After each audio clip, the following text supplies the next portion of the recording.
Radio Costa Rica, Radio Costa Rica, en el corazón de una nueva era que llevas en tu mano y con un clic escuchas nuestra radio. Radio Costa Rica, Radio Costa Rica, la onda digital que une a Costa Rica.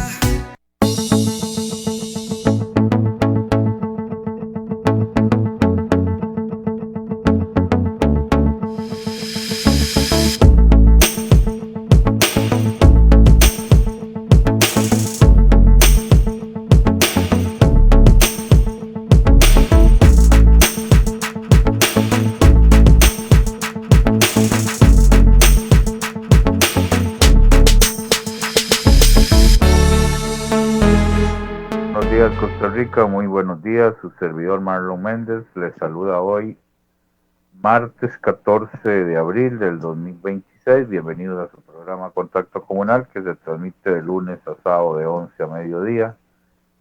Dándole gracias a Dios por el don de la vida, el trabajo, la salud, que este martes sea de mucha bendición en sus trabajos, en sus labores, incorporándose esta semana, ya la primer quincena de abril, que está bastante rápido, pero bueno, esperando que todas sus actividades y proyectos sean para bien estos días.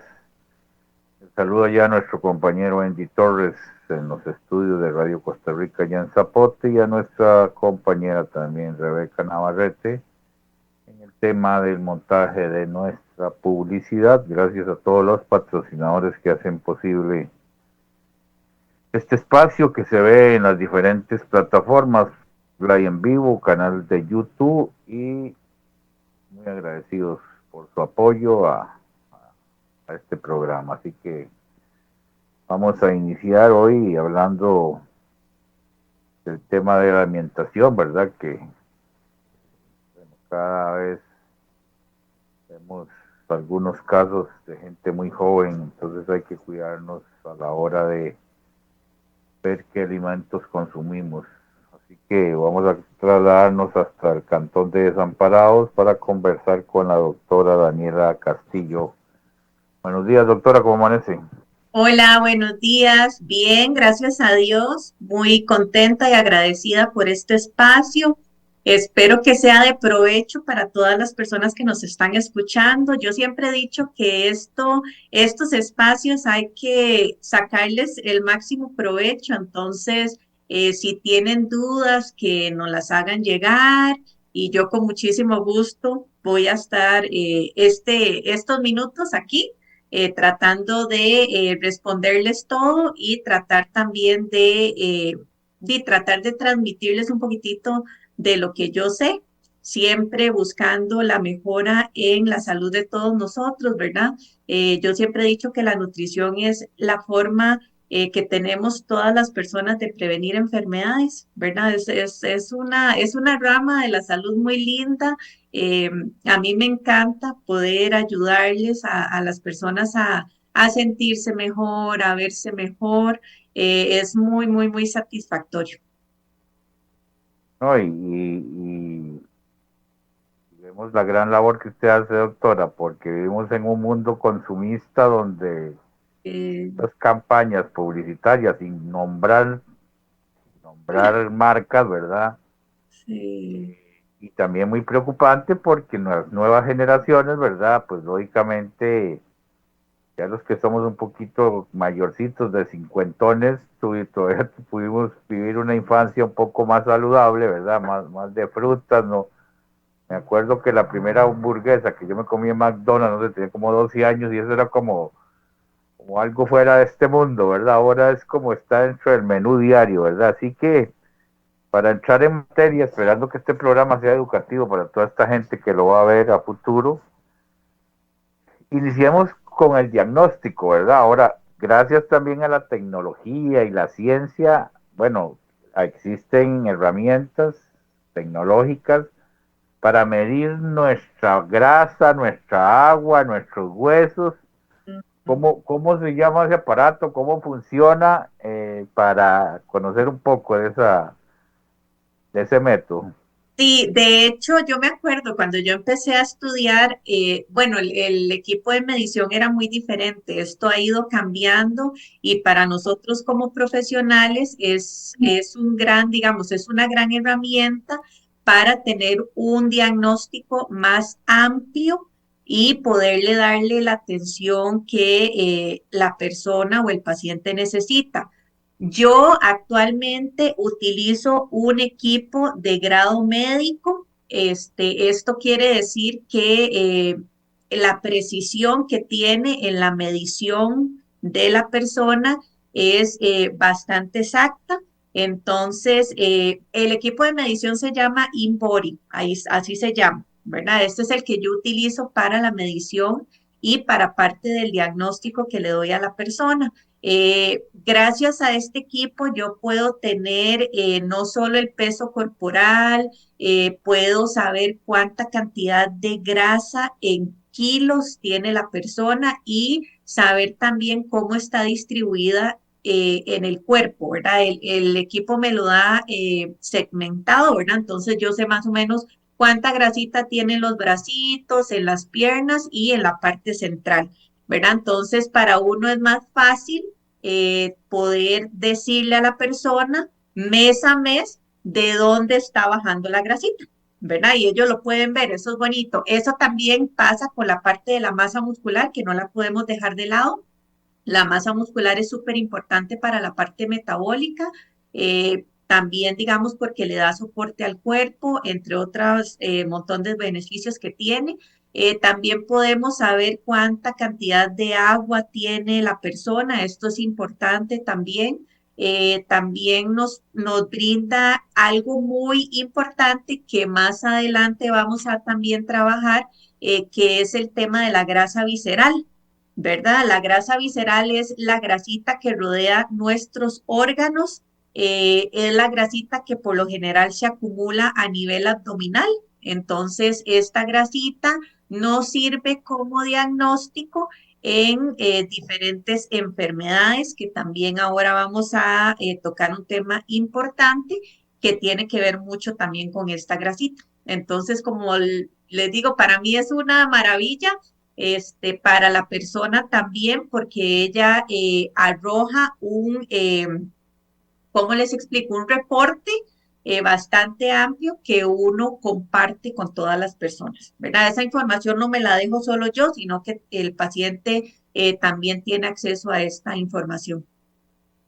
Bueno, ahora vienen las preguntas del millón, doctora. Vamos a ver, hay personas muy delgadas, pero pesan mucho. Hay personas muy gruesas, pero lo que están es como hinchadas. Entonces, somos más 80% agua que dicen, ¿verdad? Ujú.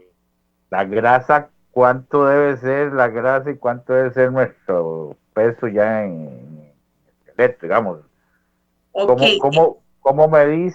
Porque hay ok. diferentes factores y diferentes personas de todos los gustos, ¿verdad? Ujú. Sí, totalmente. Y de hecho, esto es algo importante. Esto es como parte de la educación que uno le da a las personas, porque nosotros venimos con ese chip de que el peso es como lo que nos indica a nosotros si vamos por buen camino o no vamos por buen camino, ¿verdad? Entonces, yo siempre le digo a los pacientes que el peso no es un factor de diagnóstico, por muchas razones, porque el peso involucra muchas cosas, involucra agua, involucra músculo, involucra grasa y involucra también lo que es el hueso. Entonces, por eso es que este tipo de análisis es tan importante, porque, por ejemplo, yo puedo tener un paciente que tiene un peso saludable, por decirlo así, o dentro del rango normal, pero resulta ser que tiene una cantidad de masa muscular muy baja y por ende tiene una cantidad de grasa muy elevada. Entonces, como yo le digo a los pacientes, con eso hay que tener mucho cuidado porque que usted esté delgado no necesariamente significa que usted esté saludable, ¿verdad? Entonces, todo eso hay que irlo trabajando, como yo también les digo, si usted está bajando de peso o si usted está subiendo de peso, hay que saber qué hay de fondo.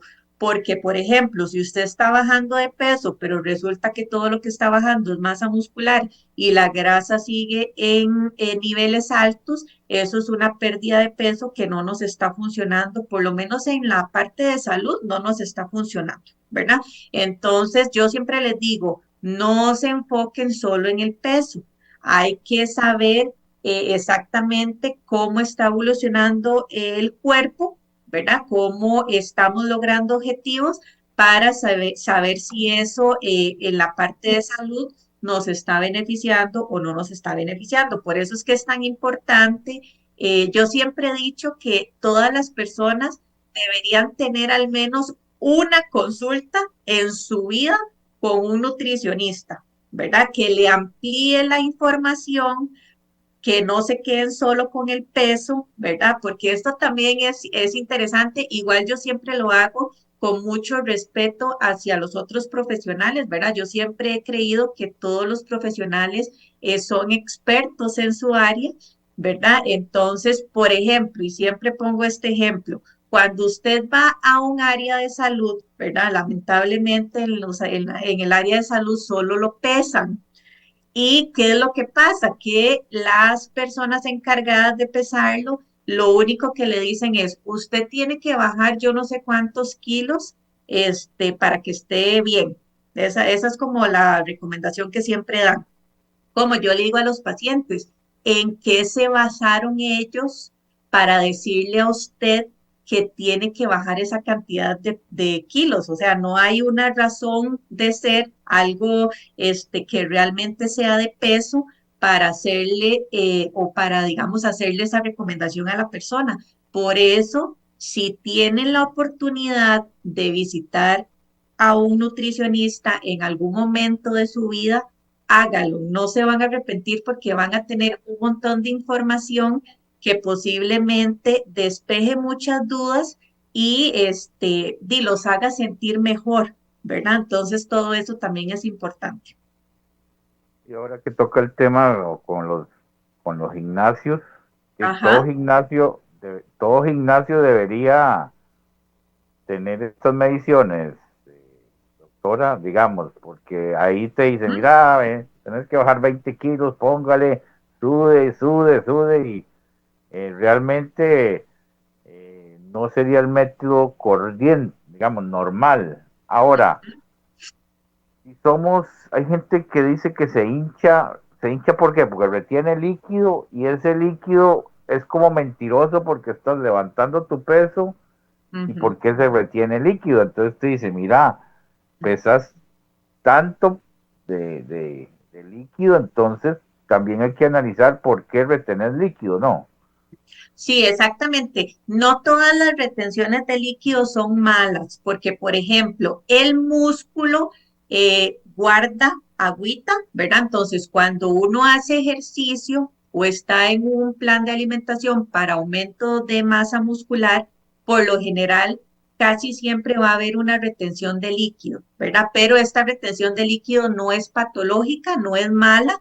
Sin embargo, hay otra retención de líquido que es como más superficial. Ahí habría que hacer, digamos, como pruebas o como más un diagnóstico físico de la persona para ver si efectivamente es una retención de líquida patológica, porque en ese caso hay que evaluar muchas cosas. Por ejemplo, si es una persona hipertensa, hay que ver si el control de la enfermedad está siendo manejada de la mejor forma o es por esto que la persona está reteniendo líquido, ¿verdad?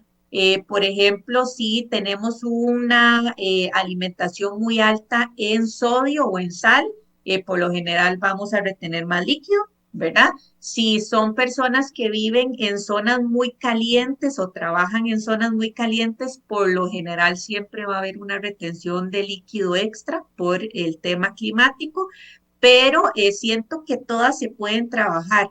Lo que pasa es que cuando es una retención de líquido patológica, sí hay que tener mucho cuidado porque eso siempre tiene un trasfondo.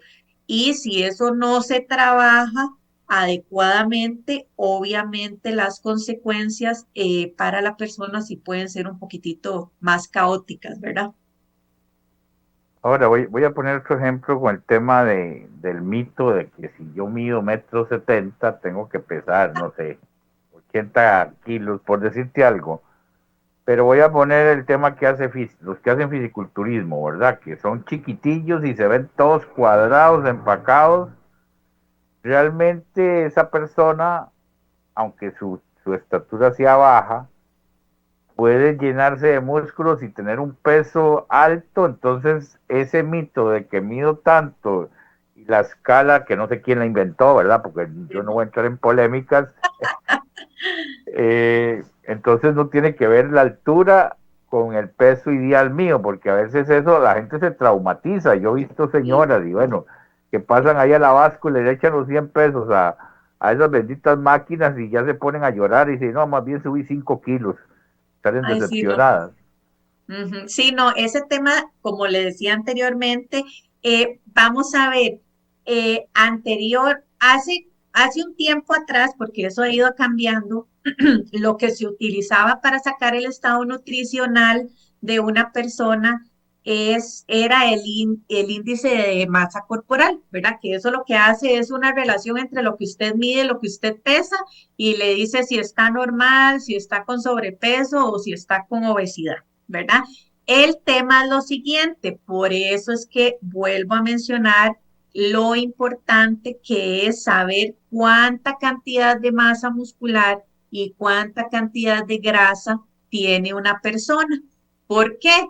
Porque yo puedo tener dos personas que pesan exactamente lo mismo, pero tienen una composición corporal diferente. Por ejemplo, una persona que pesa, no sé, voy a poner un ejemplo, 70 kilos, pero con más masa muscular que grasita y viceversa. La otra que pesa exactamente lo mismo, pero con más grasita y menos masa muscular. Entonces, yo no puedo determinar el estado nutricional de una persona basándome en su peso y en su estatura, porque estaríamos dejando de lado factores sumamente importantes que sí necesitan ser evaluados para saber el estado nutricional actual de la persona. Entonces yo siempre les digo, porque a mí siempre me preguntan cuánto tengo que pesar o cuánto es mi peso ideal. Yo siempre les digo, es que el peso ideal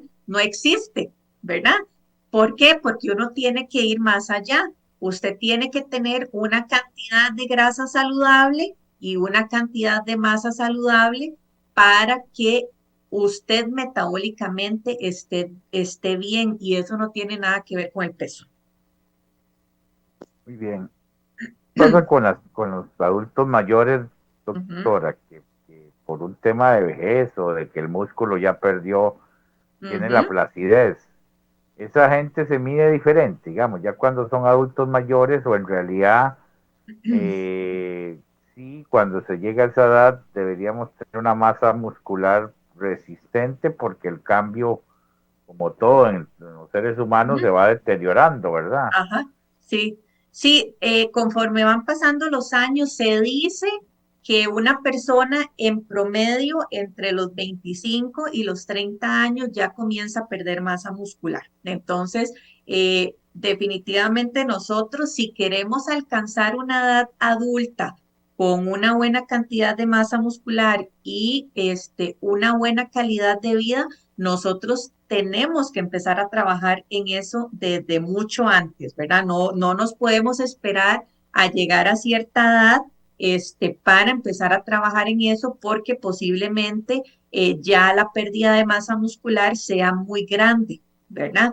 Entonces, yo siempre he dicho que nosotros va a depender de la persona, cómo va a llegar a cierta edad, porque de lo contrario, lamentablemente, conforme van pasando los años, la masa muscular se va perdiendo. Entonces, si nosotros nunca hicimos ejercicio, si nosotros nunca nos alimentamos bien, si nosotros nunca tuvimos una buena, ¿cómo se dice esto? Una buena calidad del sueño, posiblemente nuestra masa muscular no nos vaya a aguantar por mucho tiempo, ¿verdad? Entonces, Vamos a ver, no es que se miden diferente, sino que tal vez los rangos que uno esperaría de normalidad en cuanto a la masita muscular y la grasa sí cambian un poquitito conforme van pasando los años. Sin embargo, uno siempre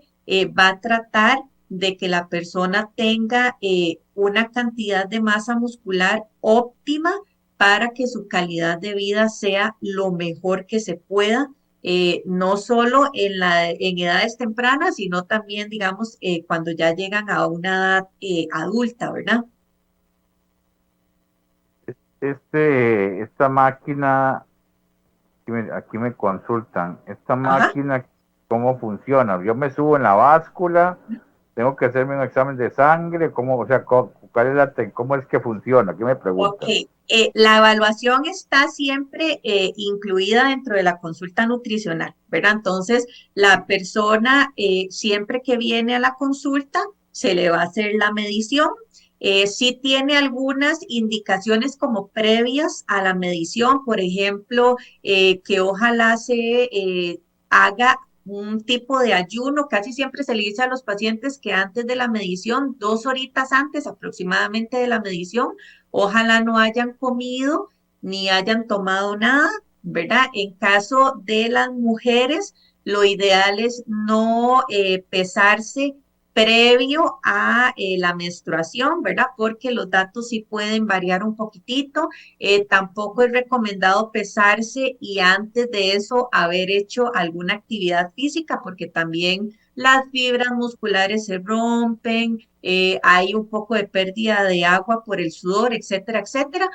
Pero básicamente, digamos, todas las personas se pueden hacer este tipo de evaluación, excepto si tienen, por ejemplo, marcapasos. Si es una persona que tiene marcapasos, no se puede hacer la medición porque este tipo de máquinas trabaja con una corriente, una leve corriente, digamos, eléctrica que recorre todo el cuerpo, no duele ni nada de eso, pero es parte de la medición. Entonces, como hay un aparato que controla todo eso, entonces esa es la única contraindicación que tiene para medirse. Fuera de ahí, cualquier persona se puede medir.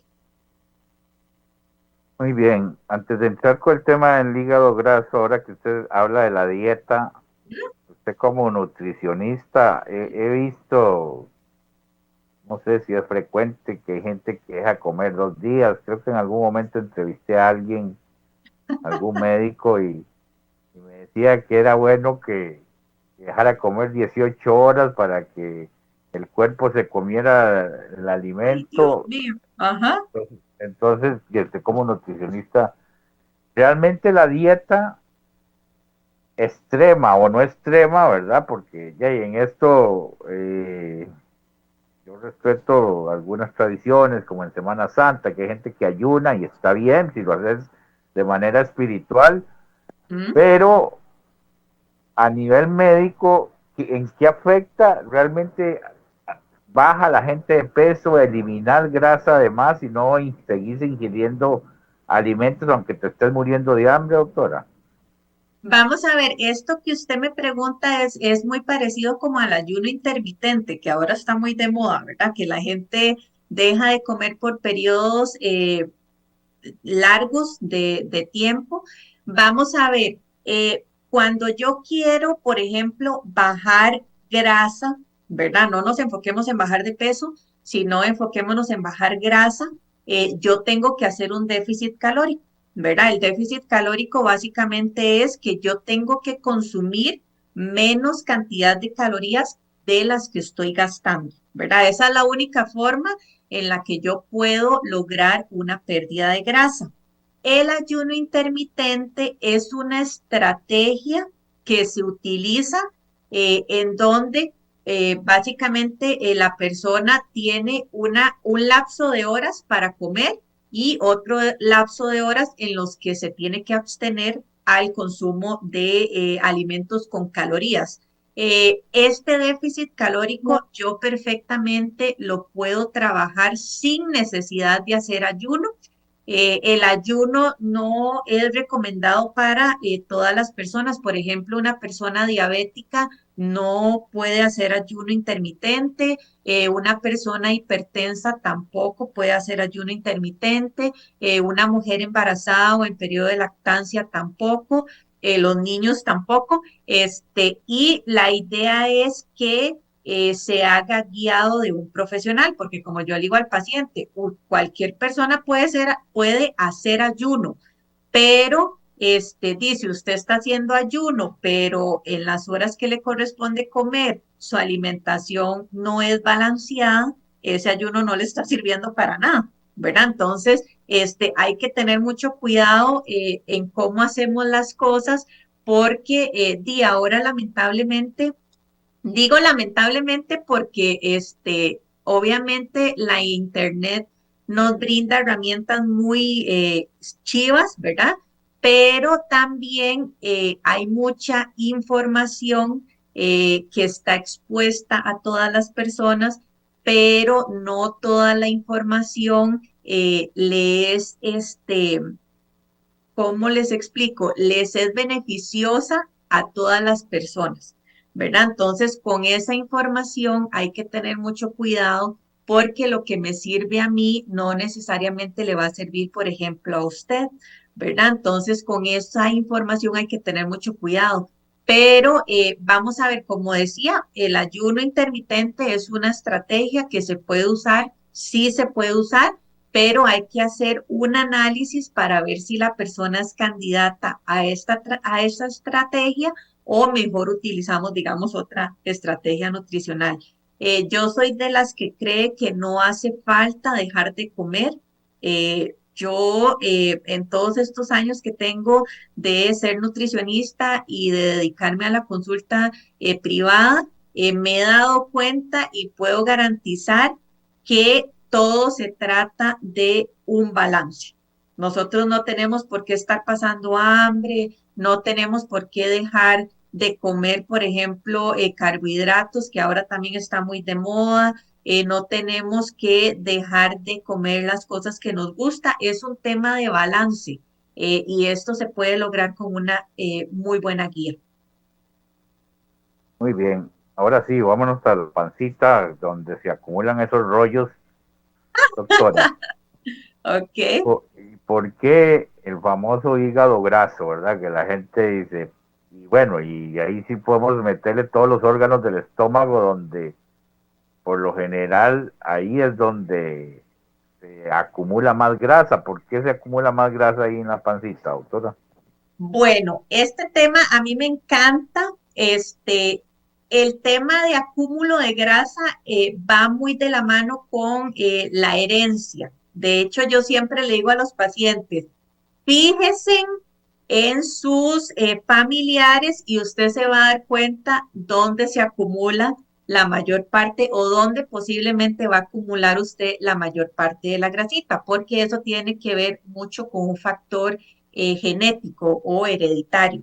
Sin embargo, la grasita a nivel abdominal o la grasita visceral también tiene mecanismos que favorecen como que ella se acumule más ahí. Uno de estos factores es el estrés, ¿verdad? Por eso es que el estrés hay que tenerle tanto cuidado y hay que saber manejarlo. Cuando uno está muy estresado, uno libera una hormona que se llama cortisol. El cortisol en grandes cantidades lo que va a lograr o lo que hace es que le dice al cuerpo, produzca más grasita y acumúlelo ahí, en la pancita.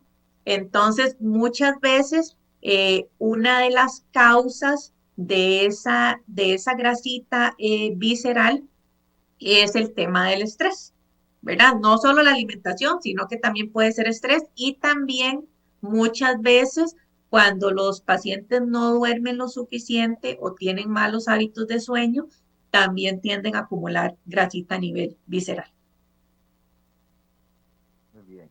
¿Por qué se le llama hígado graso, doctora? Vamos a ver, ese es como el nombre, digamos, popular, ¿verdad? Sin embargo, el nombre científico, por decirle así, es esteatosis hepática, así se llama. El hígado graso es como para que la gente entienda mejor qué es lo que estamos trabajando, pero eso, vamos a ver, eso es básicamente que yo siempre les digo, los órganos sí tienen que tener un poquitito de grasita porque eso es como un soporte que tiene el cuerpo para proteger el órgano, por ejemplo, de un golpe, o de algún, digamos, algún trauma. Sin embargo, cuando el órgano ya se cubre de más grasa de la que él necesita, empiezan este tipo de problemas. Por ejemplo, el hígado graso ya es una cobertura mayor de grasa que tiene este órgano. Por lo general esto va por grados, ¿verdad? Eh, por ejemplo, grado 1, grado 2, grado 3 y ya casi siempre después del grado 3 viene la cirrosis, que ya la cirrosis es un cáncer, ¿verdad? Porque ya el daño que tiene el hígado ya es muy grande. Esto es cuando ya la persona definitivamente no se puso en control y dejó pasar mucho el tiempo, ya desencadena una cirrosis. Entonces, y generalmente la función del hígado es que filtrar, porque cuando hablamos de cirrosis, la gente que toma mucho licor o realmente no, hay gente que puede llegar a tener cirrosis sin haber tomado licor. Sí, correctamente. Hay dos formas de hígado graso, la no alcohólica y la alcohólica, ¿verdad? La no alcohólica, por lo general, cuando una persona no ingiere alcohol y tiene hígado graso o tiene un diagnóstico de hígado graso, por lo general esto se debe a un consumo excesivo en harinas refinadas. Las personas creen que el hígado graso es por un exceso en el consumo de grasas y no es así. Eso es más que todo un consumo excesivo de harinas refinadas, por ejemplo, mucho pan, muchas cosas dulces, por ejemplo, repostería, galletas, cereales, bebidas con mucho azúcar, por ejemplo, gaseosas, jugos de cajita que tienen mucha azúcar, todo eso, digamos, alimenta esa grasita que se acumula en el hígado. Ahora, cuando usted me dice etapa uno, etapa 2, etapa 3, ¿Mm? si son diagnosticadas a tiempo, ¿qué sucede? ¿Se limpia el hígado? Ujú. Porque bueno, ya cuando llega una etapa de cirrosis, como dice usted, ya no hay mucho que hacer, ¿verdad? Ahí hay trasplante, ya no hay trasplante, o sea, ya no hay soluciones. Vamos a ver, el hígado graso, la gran ventaja del hígado graso es que el hígado graso es reversible, siempre y cuando el paciente haga cambios en su alimentación y en su estilo de vida.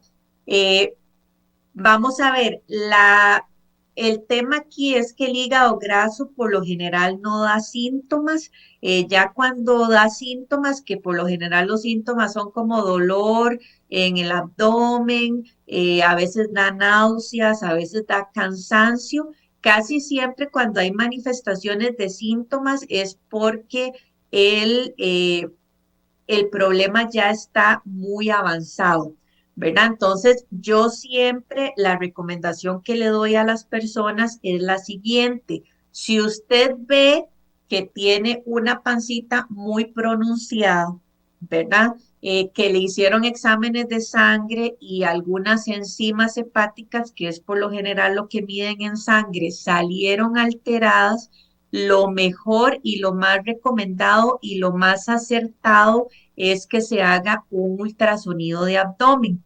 Esa es la única forma de darse cuenta cómo está el estado actual de su hígado y es la única forma de saber si tiene hígado graso, en qué grado está ese hígado graso. Entonces, esto es importante, por eso anteriormente mencionaba lo de la grasita visceral.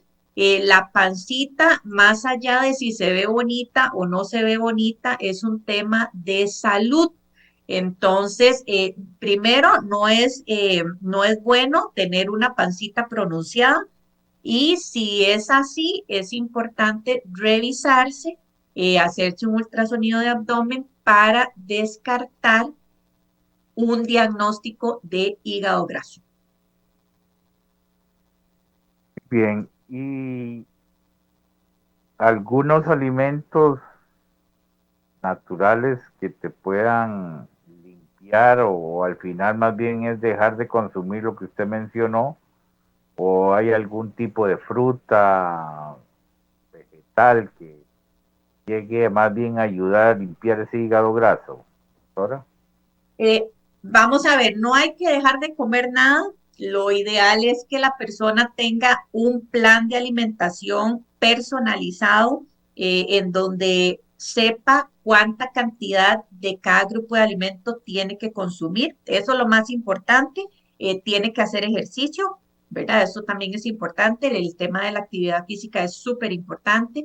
Eh, y también, en cuanto a alimentos, yo siempre les digo, todo lo que es amargo es ideal para la salud o el bienestar del hígado, ¿verdad? Hay gente que no le gusta mucho, pero hay muchos alimentos que se pueden, o por ejemplo, hierbas que se pueden usar para ayudarle al hígado a desintoxicarse un poco más rápido.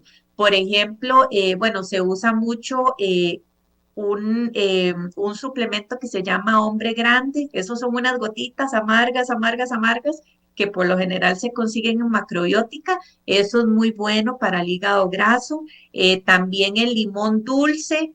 A veces cuesta un poquitito conseguirlo, pero yo siempre le digo a los pacientes, si tienen la oportunidad de consumir el limón dulce tiene como un amargor, es muy bueno para el hígado. La remolacha también, la remolacha es uno de los alimentos que se usa para la salud del hígado, siempre cuidando, como les decía, las porciones que se necesitan, porque pueden haber alimentos muy buenos, pero si tienen calorías, estas calorías yo las estoy consumiendo, ¿verdad? Entonces, si yo tengo un exceso en el consumo de calorías que necesita mi cuerpo, aunque sean alimentos saludables, son calorías de más que el cuerpo va a tener que transformar en grasita y guardar, ¿verdad? Por eso es que yo siempre digo que lo más importante es que usted tenga una guía nutricional para el problema que está tratando, para que usted sepa cuánto de cada alimento necesita por día. Y usted lo que le transmite a nuestra audiencia es, podemos comer de todo, porque, y bueno, y ahí yo respeto a la gente que no come carne, ¿verdad? Los que son vegetarianos, Sí. realmente en su vida, estar viendo diferentes pacientes, usted sobrevive siendo vegetariano, porque ahora me recuerdo de un doctor que entrevisté y me dice, Marlon, los animales no eran para que los mataran, ¿verdad? Han hecho de la carne animal, ¿verdad? Y hay un negocio también, entonces es como diferentes opciones que uno dice, pero entonces ¿qué voy a comer? Pasto, no puedo comer solo pasto, yo, ¿verdad?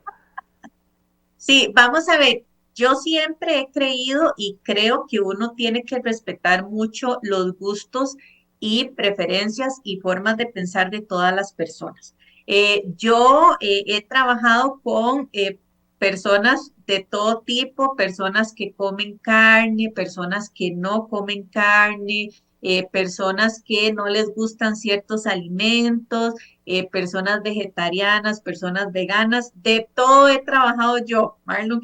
Y por eso le digo que uno como profesional tiene que tener eso en cuenta, tiene que respetar eso y tiene que saber trabajar en base a eso. Y sí se logra, o sea, sí se logra, de verdad que todo es cuestión de balance, de saber cómo trabaja, cómo trabajar con la persona. pero todo se puede trabajar, o sea, de verdad que todo se puede trabajar. Obviamente hay casos en donde usted no puede iniciar con una alimentación así como tan abierta, pero eso depende mucho también del diagnóstico que uno tenga. Hay pacientes que llegan a consulta un poquitito delicados de salud, ¿verdad? Entonces uno no puede ser tan permisivo porque nosotros también trabajamos con la salud y con la vida de las personas, entonces tampoco uno puede ser tan desentendido. Pero en mi experiencia como nutricionista, de verdad que uno trata de trabajar en base a las preferencias y también a lo que tenga el paciente, porque hay personas que tienen acceso a muchas cosas, hay personas que no. Entonces, uno también tiene que tener esa empatía y entender o conocer también la población con la que uno está trabajando. Ustedes como nutricionista, doctora, ¿qué piensan de las medicinas, verdad? Porque ahí hay otro tema polémico donde, vamos a ver, si te sentís bien, dejas de tomar pastillas, ¿verdad? Pero si dejas de tomar pastillas de la presión, de un montón de situaciones, ahí ustedes en ese campo mejor se lo dejan al médico general, digamos, para no entrar en controversia. Sí, vamos a ver, como mencionaba anteriormente, todos los profesionales son expertos en su área, ¿verdad? Nadie se debería meter donde a uno no le compete. Eh, con el tema de los medicamentos, eso sí le corresponde al médico. Yo siempre le digo a los pacientes, si usted está tomando un medicamento, no se lo puede dejar de tomar porque usted tomó la decisión solo de dejárselo de tomar, porque eso no se puede hacer, ¿verdad? Eso solo le corresponde, al médico le corresponde hacer el ajuste de la dosis, si necesita hacer el ajuste de la dosis, si necesita quitarlo, también solo el médico le puede decir que lo quite y si necesita tomarlo, solo el médico también puede indicar, digamos, tomarlo. Yo lo que trabajo, que me gusta mucho también es la suplementación, pero con producto natural. Yo eso sí lo trabajo mucho, pero también importante que el paciente sepa que eso no le sustituye la toma del medicamento. Con eso hay que tener mucho cuidado. Bien, aquí, bueno, hablando de dietas, me dicen que también hay gente que trabaja con la dieta de la luna, pero bueno, ya en eso podemos ver cualquier cantidad Sí. de opciones, ¿verdad? Yo Ah, creo que en sí. eso. Y otra cosa que aquí también tengo otra pregunta, dicen que las fajas estas que usan en el abdomen, Ajá. eh, eso más bien puede, si tenés hígado o algún órgano, eso es perjudicial también, doctora. Sí, vamos a ver, eso de las fajas en cuanto a pérdida de peso y pérdida de grasa no van a funcionar. Yo siempre le digo a los pacientes, nada es mágico. Este tema es muy amplio porque nosotros nos podríamos meter hasta en los medicamentos que ahora están muy populares para pérdida de peso, ¿verdad? Pero nada es mágico, ni la cirugía, ni los fármacos para pérdida de peso, ni las cirugías para pérdida de peso, si la persona no lleva un cambio en sus hábitos de alimentación y en su estilo de vida, puede probar cualquier cosa que nada le va a resultar a largo plazo. Entonces, no hay atajos, lamentablemente para mucha gente no hay atajos. Esto es algo que lleva tiempo, que hay que trabajar todos los días, porque de lo contrario, no, nada va a durar para siempre. Sí, y hace unos meses también ha surgido un tema un poco controversial y ya no me voy a meter con los agricultores porque si nos invitan a comer frutas y verduras, el comer estos alimentos, doctora, y usted los recomienda, ¿verdad? Que coman de todo, ojalá, frutas, verduras, pero realmente estamos comiendo esas frutas para mejorar nuestra salud o estamos ingiriendo porque se usan químicos para que estas frutas y verduras se produzcan, se hagan enormes, grandes, hermosas. ¿Y cómo controlamos esa parte, verdad? Sí, Porque es muy difícil, o sea, es muy difícil. Eh, Nosotros tenemos una gran ventaja como país, que de verdad tenemos una cantidad enorme de variedad de frutas y vegetales. Eh, es un tema, digamos, a profundizar, porque eso, sinceramente, yo no sé el control que tienen, pero debería tener un control, ¿verdad? Porque vuelvo a lo mismo, está involucrada la salud de las personas, pero definitivamente nosotros deberíamos aprovechar esta variedad que tenemos durante todo el año de frutas y de vegetales, porque es que en realidad nosotros tenemos de todo durante todo el año, o sea, no nos podemos quejar. Entonces no podemos decir como que no tenemos opciones para consumir porque eso sería mentir. Siempre recomendación, buscar lo más fresco que se pueda. Hay muchas cosas o ahora hay muchas personas que lo que hacen es que cultivan ciertas cosas en su casa que pueden utilizar. Eso también es una iniciativa bonita que se puede tener si la persona tiene el espacio y tiene el tiempo, ¿verdad? Pero yo confío en que todo lo que estamos consumiendo esté en óptimas condiciones, ¿verdad? Eso es lo que esperaría uno como profesional. Pero obviamente siempre van a haber dudas, pero esperemos que el control de calidad esté haciendo su trabajo. y ahora me voy a echar otra pregunta que tengo aquí, y es que en esto hay de todo, ¿verdad? Sí, demasiado. Mira, los desayunos enormes estos, que pinto, que salchichón, que huevo, que tortilla, que pan, que café, que plátano. Vamos a ver, dicen que la primer comida del día es la que te da la fuerza, la energía, pero cuando usted llega y se antoja y ve ese gran menú, hey, y usted como nutricionista me va a decir, mira Marlon, no, comete un poquito de pinto con un huevo y tranquilo, ya. Pero cuando ves ese surtido y usted se come todo, a ese gran plato, eso, bueno, lógicamente, si es una persona joven y necesita ir a hacer un esfuerzo en un camión y es la única comida que tiene en el día, pues lógicamente esas calorías las va a, Quemar. a, a quemar, sí. En esa parte también va a depender de cada organismo, doctora. Sí, por eso todos deberíamos tener una guía nutricional personalizada, porque hay muchos factores a considerar para prescribir un plan de alimentación.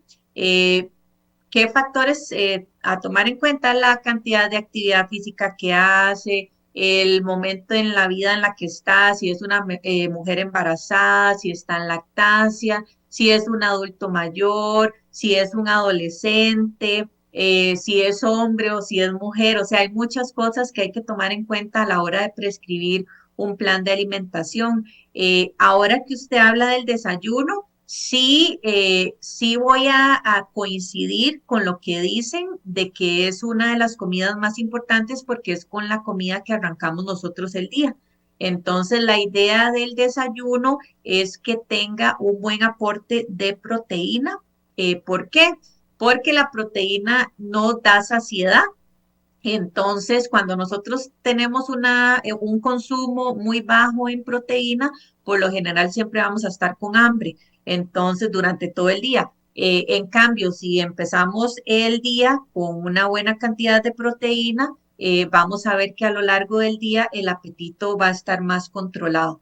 Igual, la cantidad de proteína, vuelvo a lo mismo, depende de muchas cosas, pero lo ideal es eso, que empecemos o arranquemos la primer comida con un buen aporte de proteína, ¿verdad? Entonces aquí vamos a mencionar que hay muchos desayunos que no son como los más adecuados. Por ejemplo, los cereales o los jugos de paquete con galletas, porque eso no tiene proteína. En fin, hay muchos desayunos ahora que las personas optan como por rapidez, pero que esto más bien lo que hace es alborotarle el hambre durante todo el día y posiblemente coman de más a lo que necesitan. Ahora le devuelvo al otro extremo. En la noche no deberíamos comer, entonces, doctora. No, sí hay que comer. Como les digo, eso depende también de muchas cosas. Yo trabajo con personas que les gusta cenar como normalmente uno cenaría, obviamente en las porciones que le corresponden. Hay personas que no les gusta comer tan pesado, entonces uno les da opciones de cena más livianas. Hay personas que dejan de comer o cenan más temprano. Yo, por ejemplo, ceno muy temprano. A mí me gusta cenar temprano. Hay personas que por su estilo de vida cenan más tarde, pero como les digo, eso mientras respeten las cantidades de alimentos que necesitan, eso digamos que puede perfectamente acomodarse a las necesidades de cada persona. Y la pregunta se la hago porque en la noche es cuando descansa, en cambio el estómago tiene que seguir trabajando toda la noche para Sí, darle el debido proceso a esa alimentación, ¿verdad? Pero bueno, es un tema de, como dice usted, de gustos. gustos. eh, y, Eso y también, digamos, depende de la persona. Por ejemplo, si es una persona que tiene reflujo o que tiene una hernia hiatal, por ejemplo, ya uno sabe que hay cosas a considerar para que la cena no moleste, ¿verdad? O no haga como los síntomas más severos. Pero eso depende también de las necesidades y de las características, digamos, de no solo la persona, sino del estilo de vida que lleva la persona. Muy bien, doctora. Vea, nos quedan ya solo 5 minutos para cerrar y se me quedaron un montón de preguntas porque no tocamos el tema de la niñez, de la adolescencia, que son tan importantes, pero no porque nosotros vivimos esa época. Nada más que en nuestra época sí Era corríamos y diferente. andábamos por todos los potreros y cafetales. Así que Eh, tal vez es un tema para la próxima. Y ya excelente. para cerrar, algún consejo para nuestra audiencia y ha sido un gusto compartir con vos este espacio. Bueno, primero que todo, muchas gracias por el espacio. Espero que toda la información que hemos tocado el día de hoy les sea muy útil a todas las personas. Consejo, como decía al inicio de la entrevista, visiten a un nutricionista al menos una vez en su vida. No se van a arrepentir. Es una forma, como les decía, de ampliar o de aclarar más que todo dudas que yo sé que tienen las personas porque uno mismo lo ve el día a día la consulta. Eh, Recomendaciones, hagan un balance en su alimentación, hagan ejercicio, duerman bien, controlen el estrés, ¿verdad? Que es algo que nos acompaña hoy día, pero que sabemos que nos puede afectar nuestra salud si no lo manejamos adecuadamente. Ojalá me puedan seguir en mis redes sociales. Yo siempre trato de estar posteando información valiosa que yo sé que les motiva día a día, porque eso también es un tema de motivación, porque no siempre tenemos ganas de comer bien, no siempre tenemos ganas de hacer ejercicio, pero sabemos que la salud, a pesar de que no tengamos ganas, tenemos que cuidarla todos los días. Excelente, doctora Daniela Castillo. Gracias por compartir el día de hoy, martes. Estamos en contacto y ahí volvemos a coordinar una nueva entrevista con muchas Está personas. bien, muchas gracias. Que la pase bien, doctora. Muchas gracias a Chao. usted. Gracias. Chao. Bueno, parte de su servidor Marlon Méndez ha sido todo por el día de hoy, martes 14 de abril del 2026. Mañana nos vemos, si Dios lo permite, a partir de las 11 de la mañana. Que tengan una muy bonita tarde.